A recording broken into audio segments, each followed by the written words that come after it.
بسم الله الرحمن الرحيم. الحمد لله والصلاة والسلام على رسول الله وآله وصحبه ومن والاه. أما بعد، رب اشرح لي صدري ويسر لي أمري واحلل عقدة من لساني يفقهوا قولي. رب زدني علما. اس حدیث کو جو ہم پڑھ رہے تھے ابن قیم رحمہ اللہ الفوائد میں جو حدیث بیان کرتے ہیں، اس میں ہے کہ بندہ کہتا ہے اللہ میں تیرا بندہ ہوں اور تیرے بندوں کا بیٹا ہوں اور تیرے بندیوں کا بیٹا ہوں، میری پیشانی تیرے ہاتھ میں ہے، اور ماض فی عدل عدل فی قضاء ماض فی قضاؤک ماض فی امرک حکمک عدل فی قضاؤک ماض فی حکمک عدل فی قضاؤک، تیرا فیصلہ مجھ پہ ماضی ہے اور تیرا فیصلہ قضا مجھ پر میرے لیے عدل اور انصاف ہی ہے۔ اس حوالے سے ہم پڑھ رہے تھے، اور آخری جو ہم لیکچر پڑھ چکے ہیں اس موضوع پہ، اس میں عدل فی قضاؤک کے حوالے سے مصنف نے بتایا کہ ہر قسم کی تکلیف اور ہر قسم کی پریشانی جو زندگی میں آتی ہیں وہ در حقیقت اللہ تعالیٰ کا انصاف کا ہی تقاضا ہے۔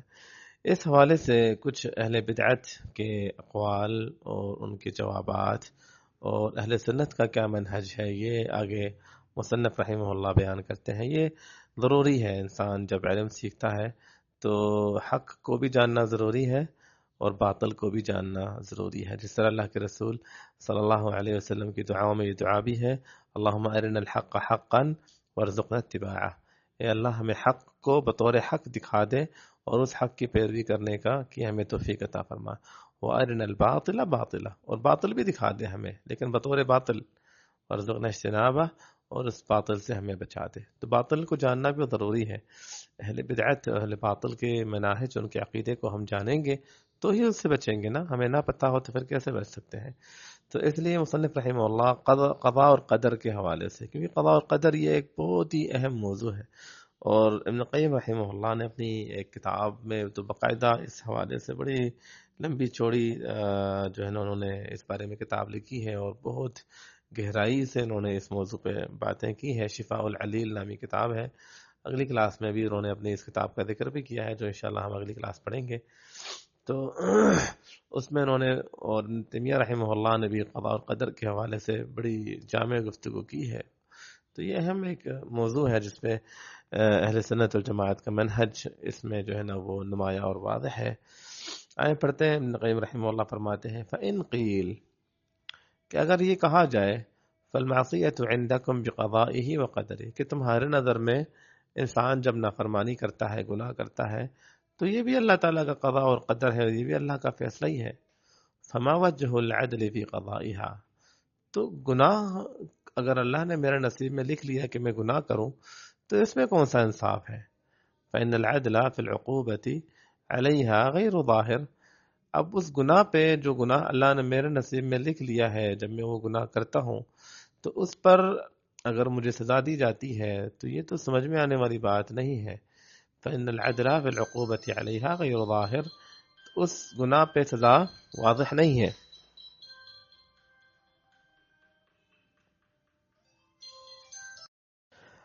آگے فرماتے ہیں قیلا، کہا جائے گا هذا سؤال له شأن، یہ تو واقعی میں ایک شاندار سوال ہے۔ لہو شأن کا مطلب ہے شاندار سوال ہے۔ اللہ اکبر، یہ اہل علم کا طریقہ ہے۔ اہل علم جو ہے نا خود جو ہے نا وہ نکات بھی بیان کرتے ہیں جو کہیں جا کے طالب علم کو کہیں غلط روٹ پہ نہ چل پڑے اور کہیں غلط عقائد کو نہ اپنا لے، اس لیے ان غلطیوں کو بیان کر کے پھر ان غلطیوں کی نشاندہی کروا کے ان کی دلائل اور ان کے دلائل کے جواب پھر خود ہی دیتے ہیں، جس طرح ابن قیم رحمہ اللہ کا طریقہ ہے۔ فرماتے ہیں هذا سؤال له شان، یہ تو شاندار سوال ہے۔ ومن اجلہ زعمت طائفہ، اور اسی لیے ایک گروہ کا یہ موقف ہے، اور وہ گروہ ہے الجبریہ۔ جبریہ کا یہ موقف ہے، ان کا موقف کیا ہے؟ ان العدل هو المقدور، کہ عدل ہی اللہ تعالیٰ کی اللہ کا فیصلہ ہے۔ والظلم ممتنع لذاته، اور ظلم تو ہے ہی ناممکن، اللہ تعالیٰ ظلم کر ہی نہیں سکتا۔ ریزن کیا فرماتے ہیں؟ کہتے ہیں کہ جبریہ کے ہاں قالو، کہتے ہیں لأن الظلم هو التصرف في ملک الغیر، ظلم یہ ہے کہ کسی غیر کے معاملات میں اپنی مرضی سے فیصلے کرنا، غیر کے معاملے میں واللہ لہ کل شیء، لیکن ساری چیزیں اللہ کی ہیں، فلا یکون تصرفہ فی خلقہ الا عدلا، اس لیے اللہ کا ہر فیصلہ اپنے بندوں کے بارے میں عدل ہی عدل ہے۔ جبریہ کا موقف یہ ہے کہ انسان اللہ تعالیٰ کچھ بھی کرتا ہے نا وہ عدل ہی ہے۔ اگر ظالم کو اللہ تعالیٰ جو ہے نا معاف کر دیتا ہے اور مظلوم کو اللہ سزا دے دیتے ہیں، اگر اطاعت کرنے والے کو اللہ عذاب دے اور نافرمانی کرنے والے کو اللہ اجر دے، تو یہ بھی اللہ تعالیٰ کی مرضی ہے، کیونکہ اللہ تعالیٰ کے ہیں اللہ جو چاہے کرے، ٹھیک ہے۔ تو وہ کہتے ہیں اللہ کچھ بھی کر لے وہ ظلم نہیں ہے، کیونکہ اللہ تعالیٰ ظلم یہ ہے کہ انسان اس چیز کے بارے میں اپنی مرضی کرے جو چیز انسان کی اپنی نہیں ہے، جبکہ ساری چیزیں اللہ کی ہیں، تو اللہ کی مرضی ہے اللہ جس کے ساتھ جو بھی کرے۔ تو اللہ تعالیٰ اگر کسی نیک انسان کو جہنم میں ڈال دے اور کسی برے انسان کو جنت میں ڈال دے، مومن کو جہنم میں ڈال دے اور مشرک کو جنت میں ڈال دے، تو اس میں کوئی ظلم نہیں ہے، کیونکہ اللہ تعالیٰ کی چیز اللہ کی مرضی ہے۔ یہ ہے جبریہ کا موقف، وہ کہتے ہیں، حالانکہ یہ سراسر اہل سنت کے منہج کا خلاف ہے، جس کے آگے مصنف رحمہ اللہ نے ذکر کیا ہے، اور یہ اللہ تعالیٰ کی حکمت کا خلاف ہے۔ جو ہم صفات ہم پڑھ چکے ہیں پچھلی کلاسوں میں، اللہ تعالیٰ کے ناموں کی صفات بھی ہیں، اگر اللہ رحیم ہے تو رحمت کی صفات ہے، اللہ حکیم ہے تو حکمت کی صفات ہے، تو یہ سارے پھر ان صفات کا انکار ہو گیا نا۔ پھر اللہ تو اپنی مرضی کرتے ہیں، جو بھی اللہ نے چاہا کر لیا، تو اس میں پھر رحیم والی بات تو نہیں آئی ہے، اس میں حکیم والی بات تو نہیں آئی ہے۔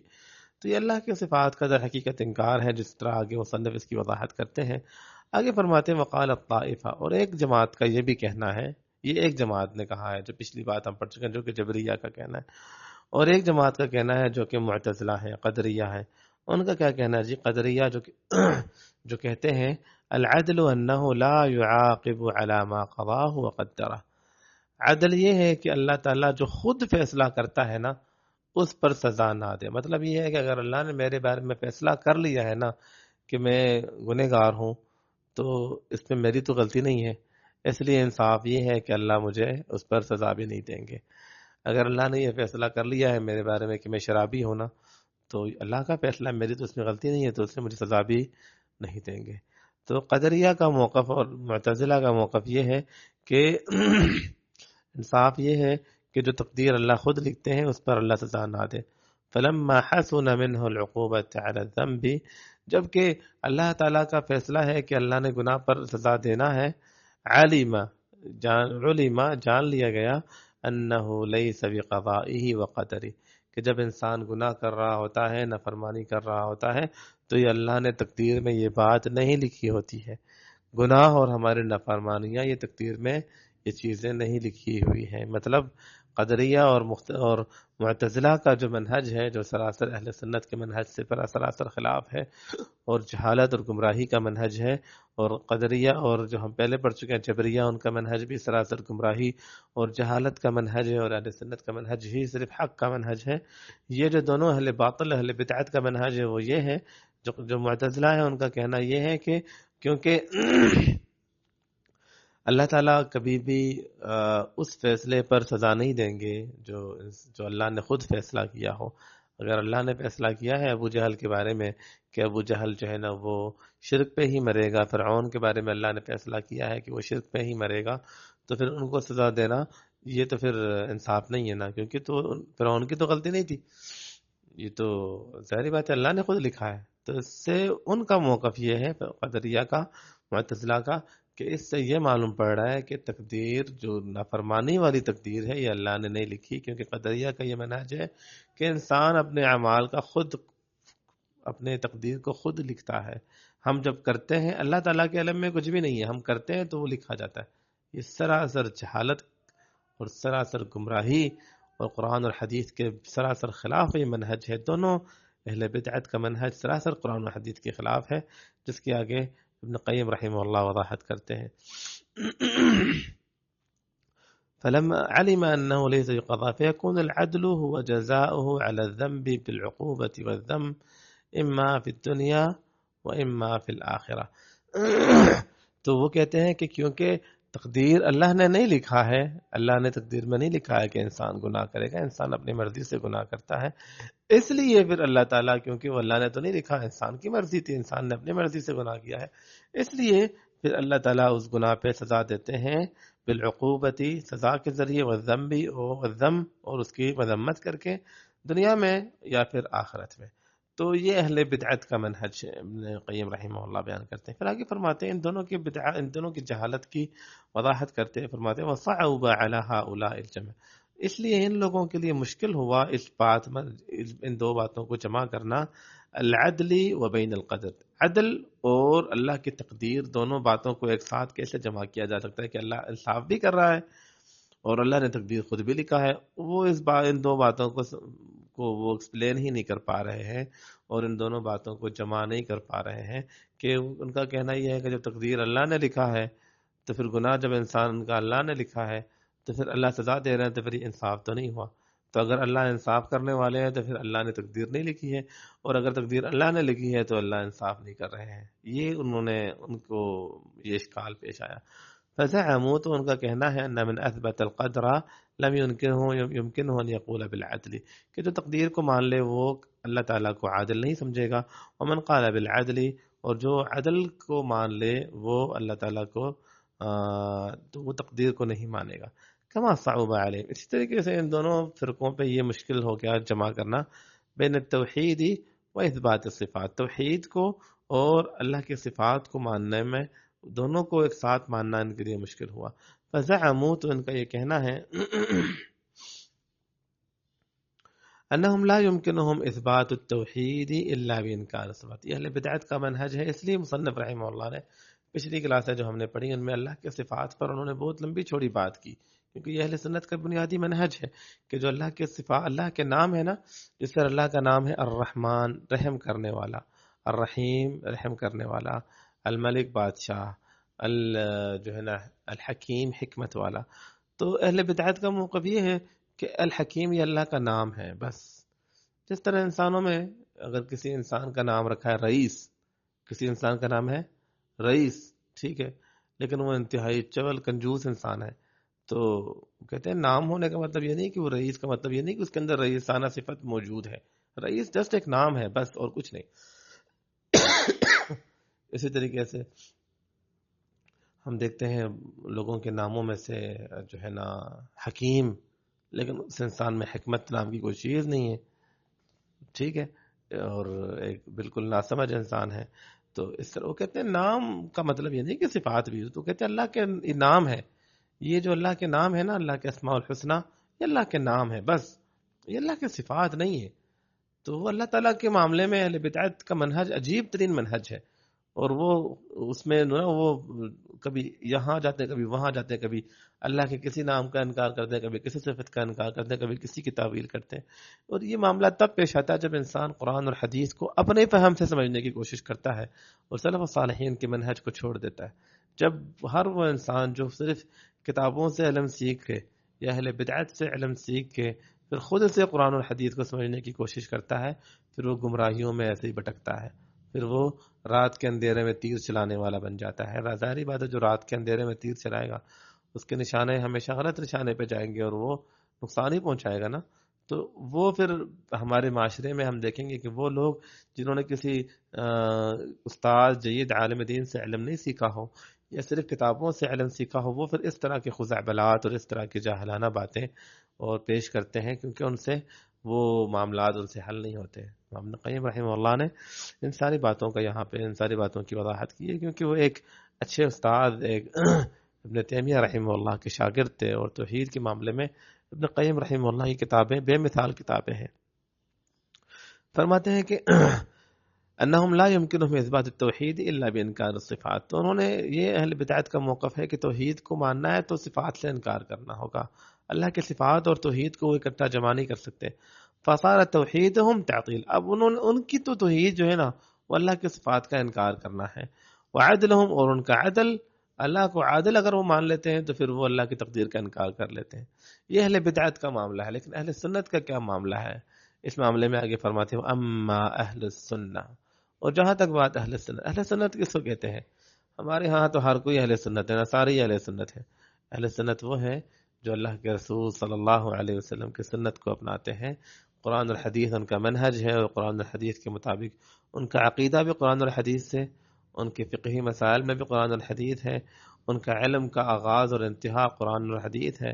وہ قرآن اور حدیث سے فقہ سیکھیں گے، قرآن اور حدیث سے تفسیر سیکھیں گے، قرآن اور حدیث سے بلاغت سیکھیں گے، قرآن اور حدیث سے علم کا سارا منہج ان کا قال اللہ اور قال رسول صلی اللہ علیہ وسلم، اور صرف اسی پہ اکتفا نہیں کرتے ہیں بلکہ سلف الصالحین کے منہج سے۔ ہمارے اسلاف نے، صحابہ کرام نے سب سے پہلے اللہ تعالیٰ کے قرآن کی آیتوں کو اللہ کے رسول نے کس طرح سمجھا، قرآن کی آیتوں کو صحابہ کرام نے کیسے سمجھا، قرآن کی آیتوں کو ہمارے اسلاف مطلب تابعین اور تبع تابعین اہل سنت کے جو ائمہ ہیں انہوں نے کس طرح سمجھا، ان کی تعویلات کو اپنے سامنے، ان کے اقوال کو، اہل صحابہ کرام کے اقوال کو، اللہ کے رسول کے حدیث کو اپنے سامنے رکھ کے پھر کتاب و سنت کو سمجھتے ہیں، اور وہ ہمیشہ حق پہ رہتے ہیں، کیونکہ یہ وہ جماعت ہے جن کے بارے میں قرآن میں بھی اور اللہ کے رسول صلی اللہ علیہ وسلم نے بھی ان کے بارے میں یہی بتایا ہے کہ اگر فَإِنْ آمَنُوا بِمِثْلِ مَا آمَنْتُمْ بِهِ، کہ جیسے یہ صحابہ ایمان لائے ہیں اگر لوگ ویسے ایمان لائے، تو ہمارے لیے آئیڈیل صحابہ کرام ہیں، ہم قرآن اور حدیث کو سمجھیں گے ویسے جیسے صحابہ کرام سمجھتے تھے، فقد اہتدوا، اگر ایسے سمجھیں گے تو ہم ہدایت یافتہ ہوں گے۔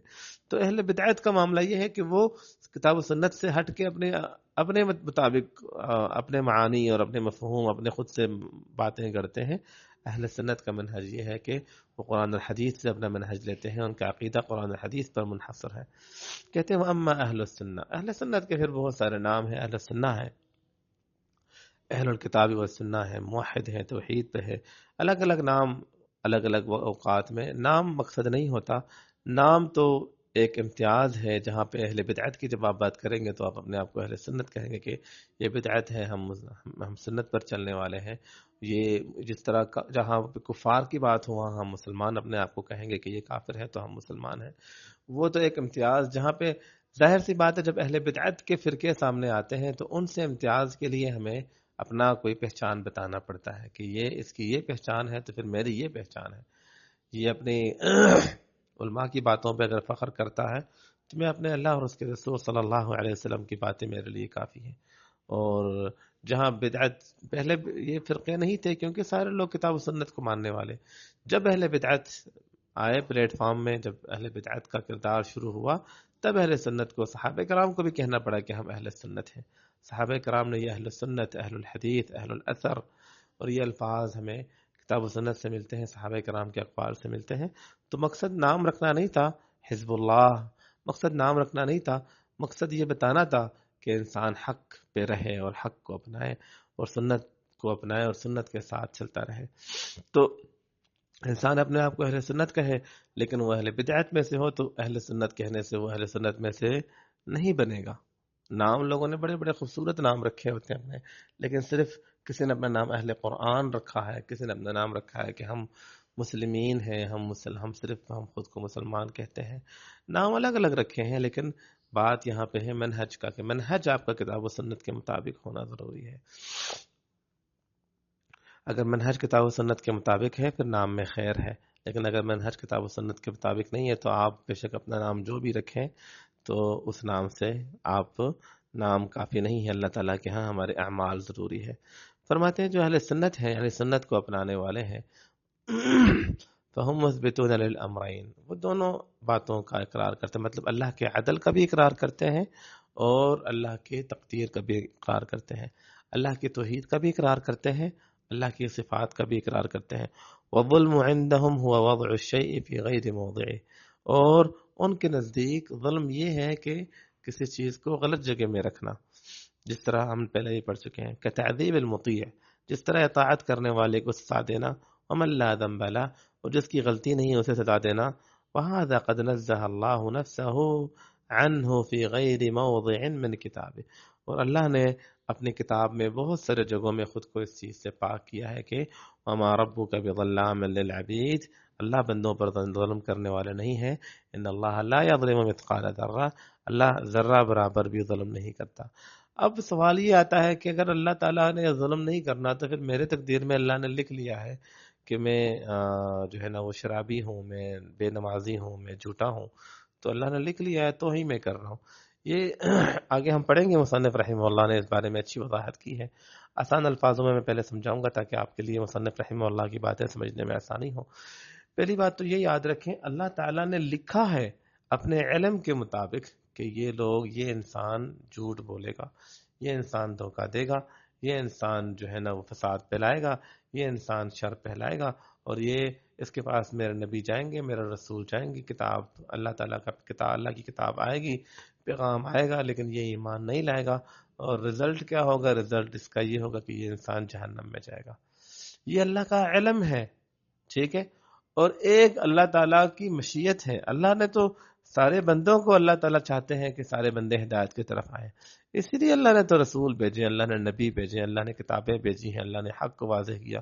اسی لیے اللہ تعالیٰ کو سمجھنے کے لیے اللہ نے ہمیں آنکھیں دی ہیں, ہمیں کان دی ہیں, اللہ تعالیٰ نے ہمیں دل اور دماغ دیے کہ اللہ کی خلقت پہ غور کرو, اللہ کی طرف آؤ. رستے سارے اللہ نے دکھا دیے حق کے, لیکن ان سارے رستوں کو دکھانے کے بعد اللہ کے علم میں ہے کہ لیکن کچھ لوگ ایسے ہیں جو حق کو پھر بھی قبول نہیں کریں گے. ان کے دل اس طرح کے ہیں کہ اللہ جانتے ہیں کہ یہ دل کبھی بھی حق کو قبول نہیں کرنے والے. تو جو تقدیر میں اللہ نے لکھا یہ اللہ کا علم ہے, اور انسان اپنی مرضی سے کرتا ہے. اللہ نے انسان کے ہاتھ پکڑ کے انسان کو شرابی نہیں بنایا, نہ ہی انسان کا ہاتھ پکڑ کے انسان کو چور بنایا, بلکہ اللہ نے دونوں راستے دکھا دیے. وہدیناہ النجدین, ہم نے دونوں راستے دکھا دیے. نہدیناہ السبیل اما شاکرا و اما کفورا, راستہ ہم نے دونوں انسان کو دکھا دیے, چاہے تو شکر گزار بنے اور چاہے تو ناشکرا بنے. راستے دکھا دیا اللہ نے. اب انسان اپنی مرضی سے کرتا ہے, اپنی مرضی سے یا جنت کے راستے کو اپنائے گا یا جہنم کے راستے کو اپنائے گا. جس راستے کو اپنائے گا انسان جہنم میں یا جنت میں اسی میں چلا جائے گا. پھر ہم کہیں گے پھر تقدیر کہاں ہے؟ تقدیر اللہ کا علم ہے. اللہ کو پتا تھا کہ یہ جہنم میں جائے گا, اللہ کو پتا تھا یہ جنت میں جائے گا. اس کی مثال اللہ تعالیٰ کی تو بے شک کوئی مثال نہیں ہے, لیکن اس بات کو آپ کے سامنے آسان کرنے کے لیے میں سمجھانا چاہوں گا. شیخ میرے والد صاحب بھی ماشاءاللہ یہی مثال ہمیشہ دیا کرتے تھے اور اچھے انداز سے سمجھاتے تھے تقدیر کے موضوع میں. تو ایک استاد اپنے بچوں کو, استاد کے پاس دو بچے ہیں. آپ ایک استاد ہیں, ایک آپ ٹیچر ہیں, آپ پڑھا رہے ہیں یا پڑھا رہی ہیں. آپ کے پاس دو بچے پڑھتے ہیں. دونوں بچوں پہ آپ پورا سال محنت کرتے ہیں, انہیں انتھک محنت کرتے ہیں, انہیں پڑھاتے ہیں, یہاں تک کہ پیپر سر پہ آ جاتے ہیں. ہر وقت ان بچوں کو آپ سمجھاتے رہتے ہیں, گائیڈ کرتے رہتے ہیں, شوق دلاتے رہتے ہیں.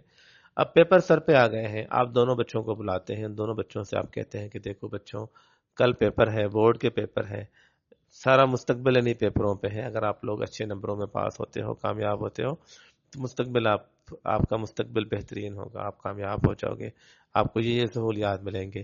لیکن اگر آپ ابھی سستی کرو گے, لاپرواہی کرو گے, تو زندگی میں بڑی مشکلات آئیں گے, ایسے ایسے ایسے. لہٰذا آج آپ دونوں نے گھر جانا ہے, یہ 2 دن 3 دن پیپروں میں رہتے ہیں, محنت کریں, فل محنت کریں. میں نے ہائی لائٹ کر دی ہیں جو مین باتیں ہیں, جو پیپر میں سوالات آئیں گے, نشان لگا لیے ہیں, بتا دیا ہے کہ ان سوالوں کو یاد کر لو تو آپ کے پاسنگ مارکس کیا, آپ نے نمبر سارے پورے نمبر آپ کے آئیں گے اور آپ بہترین نمبروں میں آپ پاس ہوں گے, ایسے ایسے. ٹھیک ہے, استاد نے پوری بات سمجھا دی ہے, بچوں کو بھیج دیا. اب استاد نے بچوں کو بھیجنے کے بعد اپنے کسی دوست سے بات کرتے ہوئے کہتا ہے دیکھو ان 2 بچوں کو میں نے سمجھایا تو ہے, لیکن فلاں جو بچہ ہے نا, دیکھ لو یہ فرسٹ آئے گا, اور فلاں جو بچہ ہے نا, دیکھ لو یہ فیل ہو جائے گا. اور جب پیپر دے دیتے ہیں یہ بچے, تو ایسے ہی ہوتا ہے. جس کے بارے میں استاذ نے کہا ہوتا ہے کہ یہ فرسٹ آئے گا وہ فرسٹ آتا ہے, جس کے بارے میں استاذ نے کہا ہوتا ہے یہ فیل ہوگا وہ فیل ہو جاتا ہے. تو اب کیا کوئی کہنے والا یہ کہہ سکتا ہے کہ استاد کی غلطی ہے یا استاد نے جان بوجھ کے اس کو پاس کیا اور اس کو فیل کیا؟ نہیں, بلکہ استاد کا تجربہ تھا نا. استاد نے تو سمجھایا, بتایا, راستہ دکھایا, ان کو کوشش کیا, محنت کی. باقی استاد نے محنت پوری کی. باقی ان بچوں نے اپنی لاپرواہی کے ساتھ جو فیل ہوا, اپنی لاپرواہی سے فیل ہوا, جو پاس ہوا کامیاب ہوا, اس نے محنت کی اور وہ کامیاب ہوا. استاد نے پھر جو کہا وہ کیا تھا؟ وہ استاد کا تجربہ تھا, استاد کا علم تھا, استاد کا ایکسپیرینس تھا. انسان کا تجربہ غلط بھی ہو سکتا ہے. ہم اندازہ لگاتے ہیں کہ یہاں بارش ہوگی, کل موسم اس طرح کا ہوگا. ڈاکٹرز اندازہ لگاتے ہیں کہ بیٹا ہوگا, بیٹی ہوگی, اتنے مہینے رہتے ہیں, اتنے ہفتے رہتے ہیں, فلان دن پیدا ہوگا. لیکن اندازے کبھی ٹھیک ہوتے ہیں, کبھی غلط ہوتے ہیں. لیکن میرا اللہ اندازہ نہیں لگاتا, میرے اللہ کا فیصلہ ہوتا ہے. اللہ کا علم اللہ جانتا ہے, اللہ کو پتا ہے کہ یہ چیز ہو رہا ہے. اللہ تعالیٰ کے سامنے, کیونکہ اللہ تعالیٰ نے جب کائنات بنایا تو اس وقت اللہ نے لوح محفوظ میں قیامت تک جو کچھ ہوگا وہ لکھ لیا. اب اللہ کے علم میں سب کچھ ہے، قیامت تک کیا کیا ہوگا یہ اللہ کا علم ہے، لیکن اللہ نہیں چاہتے ہیں کہ میں جہنم جاؤں، اللہ چاہتے ہیں میں جنت جاؤں، اس لیے تو رسول بھیجے، نبی بھیجے، اور اللہ کی طرف سے پیغام آیا۔ تو مصنف رحمہ اللہ انہی باتوں کو اچھے انداز سے واضح کرتے ہیں، فرماتے ہیں اچھا، وہذا قد نزہ اللہ نفسہ، ظلم اللہ نے اپنے آپ کو پاک کیا ہے اپنی کتاب میں بہت سر جگہوں میں، وَإِنْ أَضَلَّ، اگرچہ اللہ جسے چاہے گمراہ کرے، وَقَضَى بِالْمَعْصِيَةِ وَالْغَيِّ عَلَى مَنْ شَاءَ، جس کے بارے میں فیصلہ کرے کہ یہ گناہ کرے گا اور یہ نافرمان رہے گا، فَذَلِكَ مَحْضُ الْعَدْلِ فِيهِ، پھر بھی یہ اللہ کا انصاف ہے، لِأَنَّهُ وَضَعَ الْإِضْلَالَ وَالْخِذْلَانَ فِي مَوْضِعِهِ اللَّائِقِ، کیونکہ اللہ نے گمراہی کو اور رسوائی کو وہیں رکھا جہاں رکھنا چاہیے۔ اللہ کو پتا تھا کہ یہ انسان یہ عمل کرے گا اور اس لیے یہ رسوا ہوگا، اس لیے اللہ نے اس انسان کے بارے میں رسوائی لکھی ہے۔ اللہ جانتے تھے کہ یہ انسان ان کاموں سے گزرے گا۔ کیسے ہو سکتا ہے کہ اللہ ظلم کرے؟ ومن اسمائہ، حالانکہ اللہ کے ناموں میں سے اللہ کا نام کیا ہے؟ العدل، عدل، الذی کل عدل، میں نے پہلے ہی بتایا تھا، عدل یہ عدالت کی انتہا ہے، کہ ہم کہتے ہیں کہ یہ انسان طاقتور ہے اور یہ انسان طاقت ہے، مطلب یہ ہے ہی طاقت، یہ انسان خوبصورت ہے اور یہ خوبصورتی ہے۔ خوبصورتی کا مطلب کیا ہے؟ مطلب ساری خوبصورتی اسی انسان میں۔ تو جب کسی چیز کو آپ اس انداز سے تشبیہ دیتے ہیں تو یعنی اس کی انتہا ہوتی ہے۔ تو اللہ بذات خود عدل ہے، الذی کل افعال، جس کے ہر فعل، ہر فیصلہ سداد، درست ہے، وصواب، اور ٹھیک ہے، وحق، اور حق ہے، وہو سبحانہ، اور وہی ذات ہے جس نے قد اوضح السبل، یعنی یہ نہیں ہے کہ اللہ نے بس کہہ دیا جنتی ہے یہ جہنمی ہے، نہیں، بلکہ اللہ نے رستے دکھائے، اوضح السبل، رستے کھول دیے، بتا دیا کہ وان ھذا صراطی، یہ میرا صراط مستقیم ہے، فاتبعوہ، اس کی پیروی کرو، فتفرق ولا تتبعوا السبل، شیطان کے رستوں پہ نہ پڑو، فتفرق بکم عن سبیلہ، وہ تمہیں میرے رستوں سے بھٹکا دے گا، گمراہ کر دے گا۔ اس پھر اللہ نے بتا دیا کہ لوگوں، شیطان قیامت کے دن کہے گا، وقال الشیطان لما قضی الامر ان اللہ وعدکم، اے لوگوں، شیطان قیامت کے دن تمہارے درمیان کھڑے ہو کے کہے گا کہ اللہ نے تم سے وعدہ کیا تھا جو سچا وعدہ تھا، اور میں نے وعدہ کیا تو جھوٹا تھا، لیکن میں نے تمہارے ہاتھ پکڑ کے گناہ نہیں کروایا، الا ان دعوتکم، میں نے بس تمہیں دعوت دی، فاستجبتم، اور تم میرے دعوت پہ لبیک کہہ کے پہنچ گئے، فلا تلومونی، ڈو ناٹ بلیم می، مجھے بلیم نہ کرو، ولوموا انفسکم، خود کو ملامت کرو، میں نے کب تمہیں زبردستی تمہیں جو ہے نا وہ حرام کھلایا، تم نے اپنی مرضی سے حرام کھایا، میں نے تو بس راستہ دکھایا۔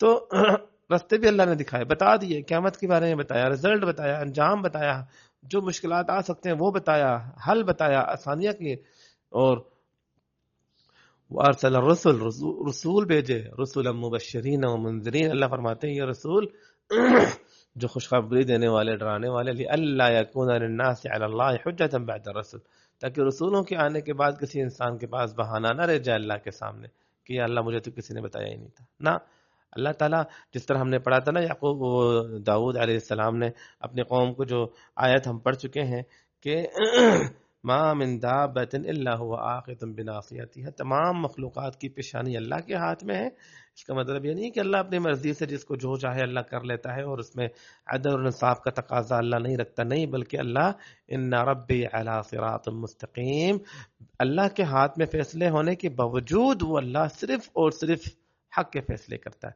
صرف اور صرف وہ چاہے تو غلط فیصلے بھی کرے، اسے کون پوچھ سکتا ہے، لیکن اس نے اپنے بارے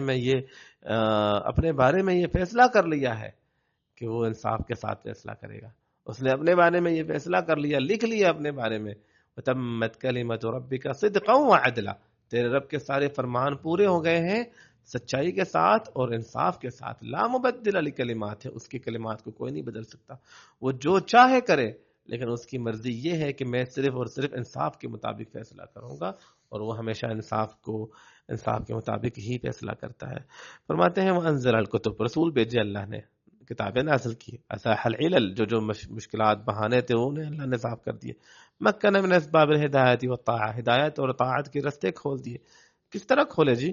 بالاسماع، اللہ نے کان دے دیے کہ سنو اللہ کی خلقت کو، اللہ کی کلام کو سنو، والابصار، دیکھو اللہ تعالیٰ کی زمین کو دیکھو، اللہ کی خلقت کو دیکھو، اللہ کی مخلوقات کو دیکھو، اللہ کی شان، اللہ کی قدرت کو دیکھو، العقول، اور ان دونوں کو صحیح استعمال کرنے کے لیے پھر اللہ نے عقل بھی دے دیا نا کہ بندے، عقل تجھے میں نے دے دی، تجھے آنکھیں میں نے دے دی، تجھے میں نے کان دے دی، پھر تجھے کیوں میری باتوں کی سمجھ نہیں آئی ہے؟ یہی اللہ نے قیامت کے دن سوال پوچھنا ہے کہ بندے تجھے میں نے ہدایت کے لیے جو جو چاہیے تھے میں نے سارے دے دیے، پھر تو نے کیوں نہیں حق کو قبول کیا؟ وہ انسان جو مجنون ہو، جس عقل میں کمی ہو، جو بے عقل ہو، عقل نہ ہو، پاگل ہو، اس پر تو قلم ہی اس سے تو قلم اٹھا لیے گیا، اس کے تو اعمال نہیں لکھے جاتے کیونکہ اس کو عقل ہی نہیں ہے۔ لیکن تجھے تو میں نے عقل دی ہے نا، تو نے کیوں نہیں عقل استعمال کی؟ تجھے آنکھیں کس لیے دی ہیں؟ تاکہ بے حیائی دیکھو، تاکہ گناہوں کو دیکھو، تاکہ برائی کو دیکھو؟ نہیں، اس لیے تو میں نے نہیں دی تھی تمہیں آنکھیں۔ مقصد نہیں تھا ان آنکھوں کا، مقصد تو یہ تھا کہ تو اللہ کی خلقت کو دیکھ، مقصد یہ تھا تو کہ اللہ کی عظمت کو، اللہ کی شان کو دیکھ، مقصد تھا تو اللہ کی دنیا کو دیکھ، اللہ کی قدرت کو دیکھ کے اللہ سے قریب ہو جا۔ کان تجھے میں نے کیوں دیے؟ گانا سننے کے لیے، یا چغلیاں سننے کے لیے، یا غیبتیں سننے کے لیے، یا جھوٹ سننے کے لیے، دھوکے بازی سننے کے لیے؟ نہ نہ، میں نے تو اس لیے تمہیں نہیں دیے، تمہیں میں نے دیے کہ تو کہ اللہ کے کلام سن، تو اللہ کا ذکر سن، تو خیر کی باتیں سن، تو اللہ کی قدرت کو دیکھ دنیا میں اور اس سے سن، ان مخلوقات کی آوازوں کو سن۔ تجھے اگر میں آنکھ اور کان نہ دیتا تو مجھے کون روک سکتا تھا؟ لیکن میں نے تجھے دی چیزیں تاکہ تو مجھ سے جڑ اور تو مجھ سے دور ہوا۔ تو اللہ نے یہ چیزیں دی ہیں، وَهَذَا عَدْلُ، اور یہ اللہ کا عدل ہے۔ اچھا، اس میں دو باتیں انہوں نے مزید سمجھائی، ایک ہے عدل اور ایک ہے فضل۔ عدل یہ ہے کہ اللہ نے جو چیزیں ضروری تھے اللہ نے سارے دے دی، ٹھیک ہے۔ آگے فرماتے ہیں وَوَفَّقَ مَنْ شَاءَ بِمَزِيدِ عنایت، اور کچھ لوگوں کو اللہ نے مزید عنایت سے، مزید انہیں ایکسٹرا اللہ نے دیا۔ جیسے اللہ فرماتے ہیں فَمَن يُرِدِ اللَّهُ أَن يَهْدِيَهُ يَشْرَحْ صَدْرَهُ لِلْإِسْلَامِ، اللہ ہمیں ان لوگوں میں شامل کرے جنہیں اللہ ہدایت دینا چاہتا ہے، ان کے سینے کو کھول دیتا ہے اسلام کے لیے۔ اللہ تعالی ہمیں بھی، ہمارے سینوں کو بھی اسلام کے لیے کھول دے، ہمارے سینوں میں بھی اپنی محبت ڈال دے، اللہ کے کلام کی محبت ڈال دے۔ تو اللہ پھر ان پر اللہ تعالی عدل کے ساتھ ساتھ اپنا فضل بھی کرتا ہے۔ فضل مطلب ایکسٹرا نوازش۔ کیوں؟ کیونکہ ان کے دل میں اللہ نے وہ خاصیت دیکھی ہے، اللہ نے دیکھا ہے کہ یہ بندے مجھ سے محبت کرنے والے، یہ سچے بندے ہیں، ان پر خاص فضل کرو۔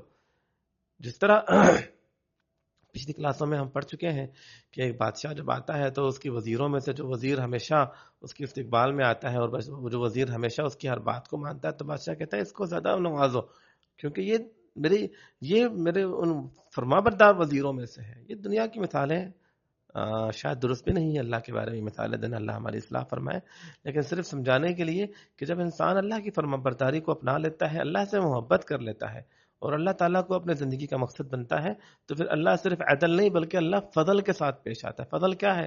اضافی اللہ اسے نوازتا ہے۔ کیا نوازتا ہے؟ اللہ اس کے دل میں اپنی محبت ڈالتا ہے، اللہ تعالیٰ اسے جنت الفردوس کا راستہ دکھاتا ہے، اللہ اس کو نیکیوں کے راستے میں چلاتا ہے، اللہ اس کے دل میں برائیوں کی نفرت ڈال دیتا ہے۔ وہ جب قرآن سنتا ہے تو اسے سکون ملتا ہے، وہ جب لوگوں کے ساتھ اخلاق سے پیش آتا ہے تو اسے سکون ملتا ہے، جب وہ اللہ کی نافرمانی کرتا ہے تو وہ بے چین ہو جاتا ہے، وہ پریشان ہو جاتا ہے۔ اللہ کی نافرمانی کر کے اسے سکون نہیں ملتا، اسے لگتا ہے کہ میرے سر پہ پہاڑ ہے اور میں نے ابھی تباہ ہو جانا ہے، مر جانا ہے۔ وہ فوراً اللہ کی طرف لوٹ آتا ہے۔ گناہ وہ بھی کرتا ہے لیکن وہ معافی مانگتا ہے، گناہ اس سے بھی ہوتے ہیں لیکن چھپ چھپ کے گناہ کرتا ہے کہ لوگوں کو معلوم نہ پڑے، بس میرے اور میرے اللہ کے درمیان ہو، اور اللہ کے پردے کا وہ غلط فائدہ نہیں اٹھاتا بلکہ فوراً آ کے اللہ سے معافیاں مانگ کے اپنے پچھلے کھاتے کو کلوز کر لیتا ہے۔ تو یہ اللہ تعالیٰ نے اس بندے پر فضل کر دیا ہے کہ اللہ نے اسے چن لیا ہے، اللہ ہمارے پر بھی فضل کرے اور ہمیں بھی چن لے۔ فرماتے ہیں وَوَفَّقَ مَن شَاءَ بِمَزِيدٍ مِّنْ عِنَایَةٍ، اور کچھ لوگوں کو اللہ مزید عنایہ مطلب ہوتا ہے مزید اللہ تعالیٰ ان کا خیال رکھتا ہے۔ وَأَرَادَ مِن نَفْسِهِ أَن يُعِينَهُ، اور اللہ خود چاہتا ہے کہ اس کی مدد کرے اور اس کو توفیق دے۔ فَهَذَا فَضْلُهُ، تو یہ اللہ کا فضل ہے۔ وَخَذَلَ مَن لَيْسَ بِأَهْلٍ لِتَوْفِيقِهِ، اور جو اللہ کی توفیق اور اللہ کے فضل کا لائق نہیں ہے اسے اللہ تعالیٰ محروم کر دیتا ہے اس سے، کیونکہ اس کے دل میں وہ محبت ہی نہیں ہے، وہ چاہت ہی نہیں ہے، وہ رغبت ہی نہیں ہے۔ اہل کفر کی جب آپ باتیں پڑھو گے، اللہ فرماتے ہیں فَلَمَّا زَاغُوا أَزَاغَ اللَّهُ قُلُوبَهُم، جب انہوں نے حق سے منہ موڑ لیا اللہ نے ان کی دلوں کو موڑ دیا۔ سورۃ البقرہ کی جو ہماری کلاس چل رہی ہے اس میں بھی یہی ہے نا کہ صم بکم عمی فہم لا یرجعون۔ اب یہ اس سے جو پچھلی بھی آیت ہے کہ ان الذين كفروا سواء عليهم انذرتهم ام لم تنذرهم لا يؤمنون، آپ نے ڈرائے نہ ڈرائی ایمان نہیں لانے والے، کیونکہ یہ اب ڈھیٹ بن چکے ہیں۔ فإنهم لا يكذبونك ولكن الظالمين بآيات الله يجحدون، اللہ فرماتے ہیں یہ جھٹلاتے نہیں ہیں بلکہ یہ ضد کرتے ہیں۔ صرف جب انسان ضد کرتا ہے اور انسان جان بوجھ کے حق کو چھوڑتا ہے تو پھر وَخَذَلَ مَن لَيْسَ بِأَهْلٍ لِتَوْفِيقٍ، اور جو اس توفیق کا قابل ہی نہیں ہے، اللہ کی فضل کا قابل ہے نہیں. کون قابل ہے کون نہیں یہ تو میں اور آپ ڈیسائڈ نہیں کریں, تو اللہ جانتا ہے نا, ہمارے دلوں کے حال کو اللہ جانتا ہے. اسے اللہ تعالیٰ اسے محروم کر دیتا ہے, وخلا بینہ و بین نفسہ, اور اسے اس کے حال پہ چھوڑتا ہے کہ ٹھیک ہے کر جو تجھے صحیح لگتا ہے. اور یہ بھی اللہ کا عدل ہے, جب انسان ظلم کرنا چاہتا ہے اس ظالم کو ظلم کرنے دو, یہ بھی عدل ہے. اگر اللہ تعالیٰ اسے ظلم نہ کرنے دے تو پھر تو یہ عدل نہیں ہوا نا, کیوں اللہ دنیا میں بھیجا ہے کہ جا بندے امتحان پیپر فل کر, تو پیپر فل بھی نہیں کرنے دے رہا, تو یہ تو پھر نہیں ہوا نا. اس لیے اللہ تعالیٰ نے اس دنیا میں جب ہم امتحان میں ہم بیٹھے, ہم ٹیسٹ دے رہے ہیں, ٹیسٹ میں اللہ نے ہر ایک کو فل اوپن وہ دے دیا ہے, جو کرتے ہو کر لو. اگر اللہ تعالیٰ ظلم کرنے والے کو وہیں پہ روک لے تو پھر تو اس کے ساتھ انصاف نہیں ہوا. وہ کہے گا مجھے تو, میں امتحان میں بیٹھا تھا تو مجھے امتحان تو لکھنے دیتے. تو اس لیے اللہ نے ایک دن رکھا ہے, وَلَٰكِن لِيُؤَخِّرُهُمْ لِيَوْمٍ تَشْخَصُ فِيهِ الْأَبْصَارُ وَلَا تَحْسَبَنَّ اللَّهَ غَافِلًا عَمَّا يَعْمَلُ الظَّالِمُونَ. سورۃ ابراہیم میں اللہ فرماتے ہیں یہ نہ سمجھنا کہ اللہ غافل ہے, بے خبر ہے ان ظالموں کے کرتوت سے. انما یؤخرہم, وہ ڈھیل دے رہا ہے کیونکہ دن رکھا ہے اللہ نے, لیومن, اس دن کے لیے تشخص فیہ الابصار, جس دن آنکھیں پھٹی کی پھٹی رہ جائیں گی. تو وقت رکھا ہے اللہ نے, امتحان کے دوران اللہ نے ایزی چھوڑا ہوا کہ جو دل کرتا ہے کر لے. وَلَمْ يُرِدْ سُبْحَانَهُ مِنْ نَفْسِهِ أَنْ يُوَفِّقَهُ, اور اس طرح کے لوگوں کے لیے پھر اللہ کی مرضی یہی تھی کہ اللہ انہیں توفیق نہیں دینا چاہتا. فَقَطَعَ عَنْهُ فَضْلُهُ, اللہ نے اپنا فضل ان سے چھین تو لیا, لیکن وَلَمْ يَحْرِمْهُ, اپنے انصاف سے ان کو محروم نہیں کیا. انصاف اللہ تعالیٰ کے سب کے لیے ہے, لیکن فضل اللہ تعالیٰ کے صرف ان بندوں کے لیے ہے جن کے دلوں میں اللہ کی محبت ہے, جن کے دل خالص ہے. اللہ ہمارے دلوں کو چن لے, اللہ ہمارے دلوں میں اپنی محبت ڈال دے, ہمیں مومن بنائے. اور یہ جو آج کے سبق میں ہم نے پڑھا ہے تقدیر, کہ اللہ تعالیٰ جو اس حدیث دعا کے جو الفاظ ہیں, ماضٍ فی حکمک, اے اللہ تیرا ہر فیصلہ پورا ہو کر رہے گا میرے معاملے میں, عدلن, اور جو بھی تو فیصلہ پورا کرے گا نا میرے بارے میں وہ انصاف ہی انصاف ہے. یہ ہمارا منہج ہو, یہ ہمارا عقیدہ ہو, یہ ہماری سوچ ہو کہ میرے اللہ نے جو بھی فیصلہ کیا میرے بارے میں نا وہ عدل ہی عدل ہے. اللہ کا کوئی بھی فیصلہ عدل سے خالی نہیں ہے. انسان, اللہ ہم سب کو جنتوں میں جمع کرے, اللہ ہم سب کو اپنے جنت الفردوس میں جمع کرے. جب انسان جنت الفردوس میں جائے گا اور انسان کو جب معلوم پڑے گا کہ میرے ان معاملات سے میں گزر کے یہاں پہ جنت میں پہنچا ہوں, اسے کہا جائے کہ ان جو تمہارا پاسٹ تھا, مشکل ترین زندگی تم نے گزاری ہے, ان میں سے تو کچھ چینجنگ کرنا چاہتا ہے. فرض کریں, یہ فرضی ایک بات میں آپ کے سامنے رکھ رہا ہوں کہ چینجنگ کرنا چاہتا ہے. تو اس وقت بیمار تھا, تو اس وقت غریب تھا, تو فلان تھا, تو چاہتا ہے کہ اس میں سے کچھ چینجنگ ہو, تو یقیناً وہ کہے گا نہیں, اللہ نے میرے اچھا ہوا میرے ساتھ کہ میں ان حالات سے گزرا ہوں, تو آج میں اس مقام پہ پہنچا ہوں. تو اللہ تعالیٰ ہم ابھی کا دیکھتے ہیں, اللہ مستقبل کا دیکھتے ہیں. اگر ہمارے دل خالص ہوں گے, اللہ ہمارے لیے وہ رستے پیدا کرے گا جس رستوں کے ذریعے ہم اللہ کے جنتوں تک پہنچیں گے. اللہ تعالیٰ سے دعا ہے اللہ تعالیٰ حق بات کو پڑھ کے سن کے اس پر عمل کرنے کی توفیق عطا فرمائے. السلام علیکم ورحمۃ اللہ وبرکاتہ.